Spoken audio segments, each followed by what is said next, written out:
11 would be singing, humming, chanting. That would be really, really helpful because that activates muscles and it stimulates the vagus nerve. So that will increase your heart rate variability and your vagal tone. So whenever we do that, we also get tuned into our body. And if listening to certain frequencies can help us, imagine when that comes from within. So things that feel really wholesome, things that kind of cause vibrations in your body, that does activate a lot. That's why you'll see in traditions across the world, like you'll see monks chanting a lot, and that does have some sort of holistic effect that has a ripple effect within the body. So do suggest that. And either way, it's a way of releasing a catharsis. It's a way of being able to kind of use your voice in a sense, and you have that kind of personal power getting back to you.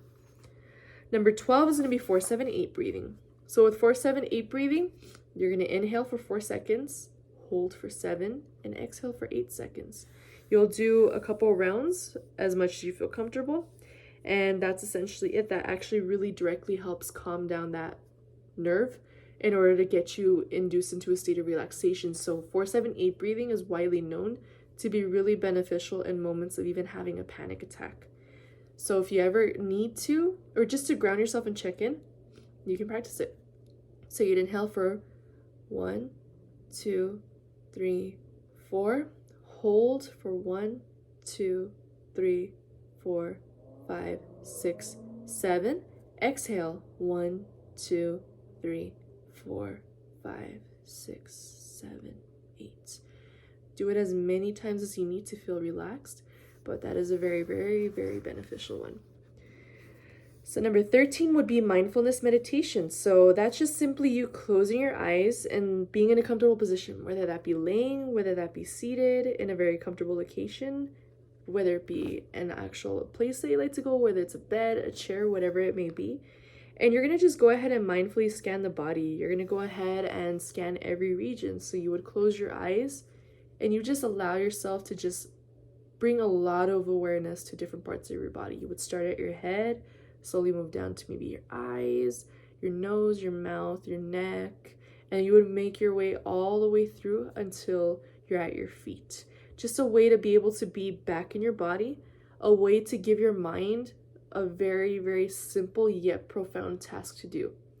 And things like that really do help check in, because meditation is a little bit of that moment between the moments. It's that pause between all of it.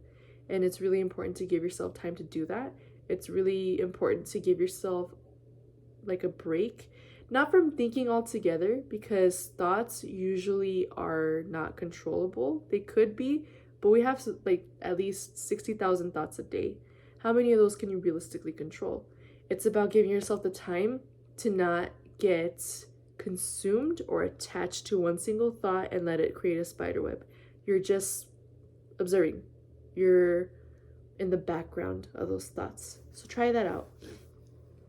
Number 14 will be walking.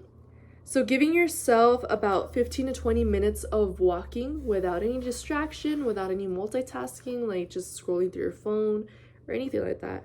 Actually giving yourself a sense to be able to take in your surroundings and looking left to right.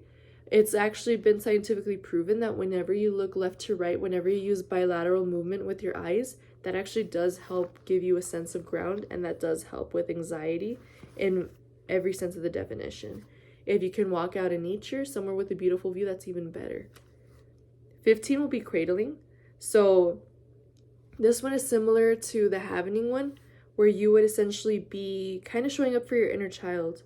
So the way that you would do it is, especially in a moment of overwhelm or whenever you need to kind of like prepare yourself for something that is making you a little bit stressed out, you could do a few rounds of breaths, and all you're going to do is put your hand on your forehead and your other hand behind your neck, and you're going to take a few deep breaths. This sensation of having your hands placed here is similar to a parent would to a child. So it's kind of you showing up for that inner child. Because realistically, our inner child selves are the ones that have all of these automatic responses to things that happen in life. So that can help ground you a lot as well. 16 would be bilateral stimulation. So this one may feel a little odd, but all you would do realistically is, all right, take a moment to go ahead and do this for about 30 seconds. You're going to go ahead and put one finger to one side and the other to the other side. Have them directly in front of you, and all you're going to do is look from the finger to the left to the finger to the right. So you just do this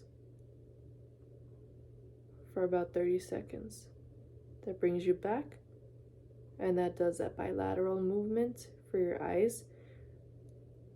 It's so important for your brain to do this, and it helps a lot with anxiety, given the fact that when you do this, you're actually allowing both hemispheres of your brain to interconnect, and you're allowing brain signals to go from one side to the other. So go ahead and try that out. 17 is going to be gargling salt water. So that's like a easy task to do. It may not seem like much, but over time, sometimes that's all you'll have in reach.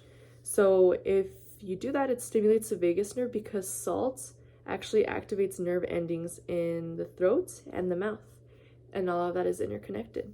So try that as well. It's a bit of a sensory grounding in the sense of like whenever you're talking about the five senses, that one would be the one for taste. So let's say if you're going through an exercise such as the five senses, then when it comes to the taste part of that exercise, you can go ahead and reach for salt water and gargle it. 18 would be a sort of mantra meditation. So this can have many definitions. Mantra is just another word. It could be a prayer. It could be a mantra in any other faith, such as Buddhism or Hinduism. It can be an affirmation. It can be a lyric. It can be a phrase. It can be one single word. But maybe throughout the whole day, breathe in deeply and focus on that mantra, whatever that may mean to you. And you just keep bringing it in. You keep bringing yourself to that moment, saying it a couple of times whenever you feel a stressful event or some sort of stressor coming up and arising. 18 is a salamander stretch. So you're going to place a hand under the opposite armpit and you're going to pull your head. So you're going to go ahead and do that for about 30 seconds, and you're going to go ahead and do about 3 rounds each side. So you would go ahead and put your hand underneath your armpit, wrap your head around, just kind of do this. And then you would do the same for the opposite side. You would do it for 30 seconds each, and then 3 whole rounds. So 1, 2, 3. 18 would be laughing. So you would purposely find a way to find or make yourself laugh. So indulge in a joke, indulge in content that makes you laugh. Find some time to carve out to watch a show, a movie that makes you laugh, or even if you have to just kind of like force it out, just like ha ha ha ha, like a little bit, just to give yourself that sort of release that connects your breathing, that connects your breath rate, it's going to connect your heart rate, and it's going to create an induction of happiness. So try to make yourself laugh a little bit.